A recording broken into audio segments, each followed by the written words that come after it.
Ismaël Nyamalengungu poursuit son périple dans la province de la Nyanga. À la tête d'une délégation composée du conseil Kestab, des directeurs techniques et des agents de la caisse de stabilisation et de péréquation, le directeur général a été reçu par le gouverneur de la province de la Nyanga, Nicole Nwandou, pour des civilités d'usage. Puis s'en est suivi 2 rencontres à la salle des fêtes de la mairie de Tchibanga. D'abord, avec les planteurs de la filière cacao-café du sud du pays. Ici comme partout ailleurs, les planteurs ont saisi cette opportunité pour exprimer leurs préoccupations. Je veux seulement que l'aide, surtout l'aide pour débrousser.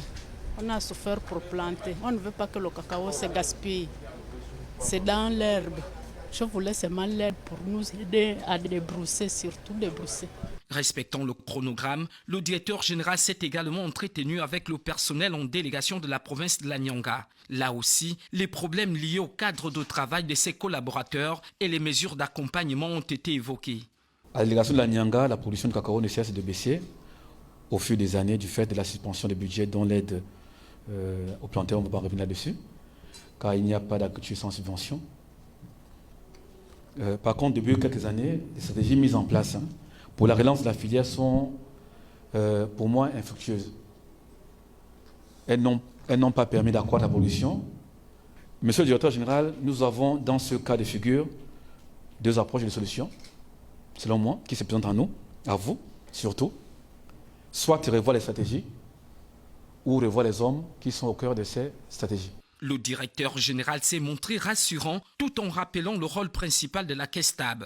La Kestab n'est pas là pour faire les champs pour les personnes. C'est toi-même qui décides que tu veux faire une plantation. Et les techniciens de la Kestab viennent t'accompagner, t'expliquer comment tu dois mettre en place ta plantation. Comment tu dois planter ton café, comment tu dois planter ton cacao. Être proche de vous.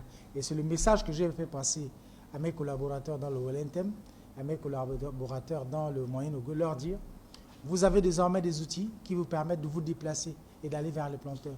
Je ne veux pas entendre que vous avez fait 2 semaines dans vos bureaux sans aller rencontrer les planteurs sur place, voir quelles sont leurs difficultés et nous les remonter. Pour la boucle de cette étape, Ismaël Nyamalengungu a visité les plantations et pépinières dans la périphérie de Tchibanga.